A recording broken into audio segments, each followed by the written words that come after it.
Any other injury concerns as we move into the closing weeks of the season? There's players with knocks and bruises. It's been a long season, and a lot of these players haven't played at this level. Well, most of them haven't played at this level for a long time, over a long period, and so everybody's carrying. H&Y James broke down 10 days ago. James Mully broke down on the morning of the Grays game. I think he broke down on the morning of the Grays game. So we've got a lot of knocks and bruises, but I've signed a lot of the younger players on registration forms, so we've got enough bodies, and it's going to be a good opportunity to give people a chance, really. Players that have come through and have progressed over the course of the season. Do we expect main changes in the summer? It depends on a lot of different things. Over the past 3 years we have progressed each season, and I think we need to, if we're going to continue to progress, I think you have to continue to progress, otherwise you stagnate. There will be changes, yes, players will leave and players will come in. As to how many depends on a lot of different factors that we really don't have time to go into. I've been preparing since Christmas, I'd say, looking at players. I've been to a youth team game, I think, for the last 3 Saturdays. I've seen an awful lot of games, and the net has gone further and further. I'll be at a game tonight. So we're constantly looking at players, constantly assessing.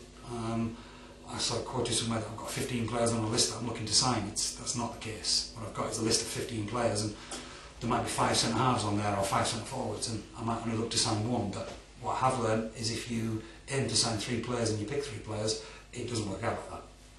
So we've got a long list of players that we'll look at and we'll work through and decide who we want. I'm going to a game tonight, tomorrow night, Thursday afternoon, Friday night after our game, Saturday, and these are all not necessarily in our league, in various different leagues all over the country. And I've got 2 or 3, I've got the scout up the north going to games during the week looking at players as well. So I think it will be easier for us to sign the kind of player that I want, because we've now had a season in this division, and people will look at us now and go, okay, they're definitely going back down again, which is what everybody said at the start of the season, without fail.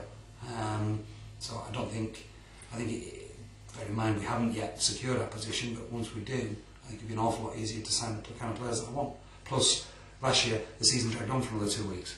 And that's always difficult because you're waiting for the playoffs to finish, because you just don't know what division you're going to be in. So we took an awful lot of players who were untried and untested at this level in our shape and formation and structure. Some have worked out, some haven't. And finally, any final thoughts for the rest of the season? A lot, but not that I really want to say. I think I find astonishing some of the things that have been said, some of the things that are said to me. Expectations seem to change weekly. This is not a week-to-week sport, it's not a week-to-week job for me, it's a long-term thing. And I think we are way ahead of where people thought we would be when the merger happened. Way ahead.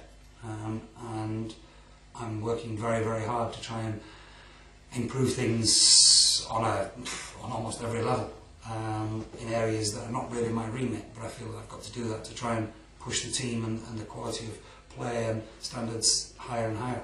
Like I said before, if we don't do that, then it's going to stagnate, and I would suggest that judging us at the end of the season, based on what your expectations were at the start of the season, would be a little bit more productive, rather than say we've lost 8-0, we're the worst team in the league, let's change the team, change the system, change the formation, change the manager, change the chairman, change everything. You don't get anywhere by doing that. The most successful team in the country has had the same manager for the last 20 odd years. So. Thank you very much. No problem, thank you.